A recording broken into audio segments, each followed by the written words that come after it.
On May 2nd, 1963, as all of these children, ranging from ages 5 all the way up to 17, are going to begin leaving the church and begin marching, what they were going to encounter next. A lot of them may have thought about danger, but probably none of them could have foreseen exactly what they were about to encounter.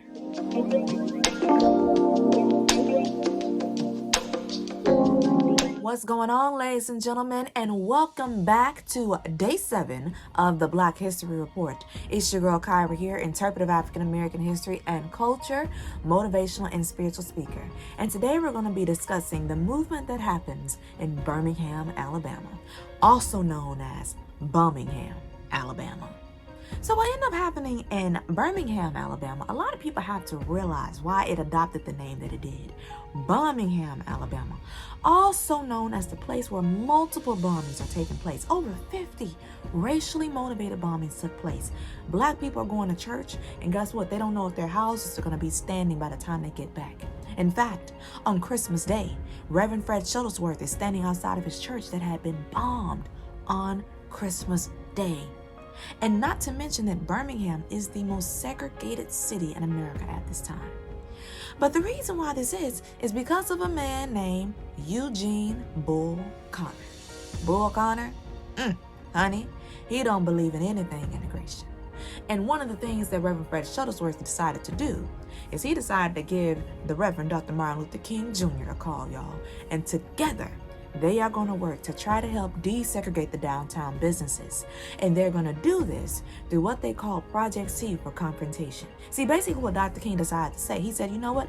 Do not shop where you cannot work. Well, see, what ends up happening is, as they are going to be forming these different protests and these different marches, protesting against the downtown businesses, unfortunately for Dr. King, he's going to be placed in jail. But see, while he's in jail, he begins receiving criticism from white moderate clergymen, basically calling for a cooling off period. They're saying, hey, King, we need you to stop this right here, what you're doing. We need things to kind of, settle here in our city. Well, Dr. King decided to respond with a not too modest 28-page letter known as the Letter from Birmingham Jail, where Dr. King basically said, justice delayed, honey, is justice denied.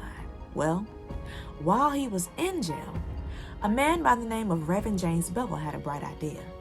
See, since parents and adults were being present in the marches and the different protests, they also had the fear of losing their jobs. And with no jobs, there are no income. With no income, you cannot provide for your family. So he decided to say, you know what? How about we let the children march for their parents? Let's just say a lot of people didn't really care for this idea.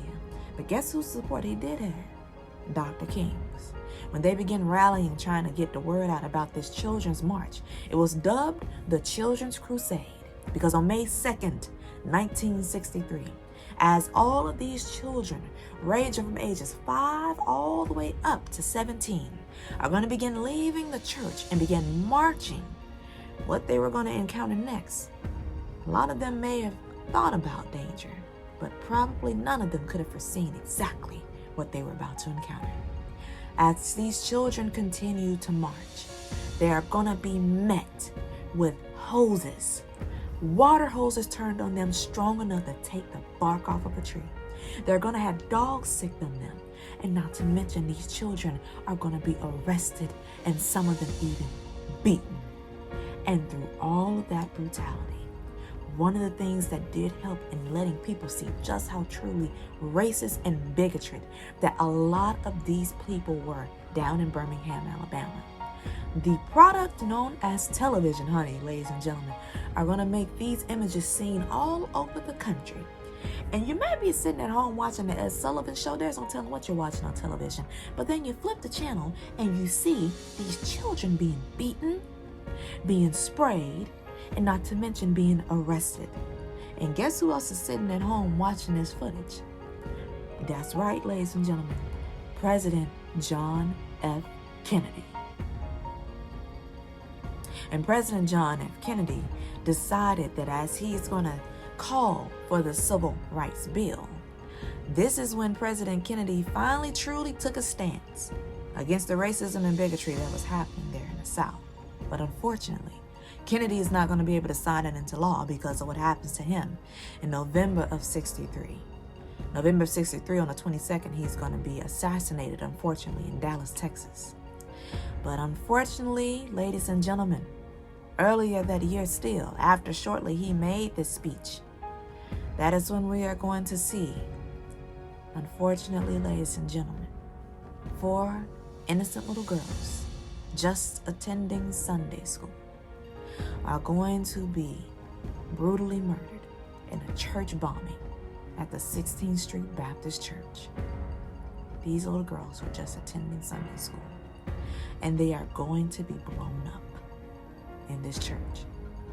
Well, after all this had happened, shortly thereafter, see, with the calling of the Civil Rights Bill, they decided, of course, they had to continue on with the movement.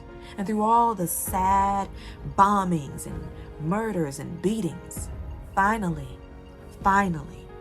and notice I said finally, unfortunately, even after Kennedy had been assassinated there in Texas, that is when President Lyndon Baines Johnson finally decided that on July 2nd, 1964, he was going to sign into law the Civil Rights Bill of that year, ending segregation in all public accommodations. And it came at a very heavy cost. People's lives had been lost, children being killed, murdered, people beaten, houses, churches bombed. And through all of that bloodshed, we finally received the federal government saying that you must desegregate all of these businesses throughout the South. Well, ladies and gentlemen, this is how we made our stride in ending segregation in all the public accommodations throughout the country. But I hope that you all learned something. Again, you all did not have to sit here and listen to me, but I'm so glad and happy that you did. You all please be sure to tune in for day 8 for the Black History Report. And I hope that you all always remember what your girl always says. Remember, ladies and gentlemen, to always stay up and to also stay blessed. Y'all be easy and have a wonderful day.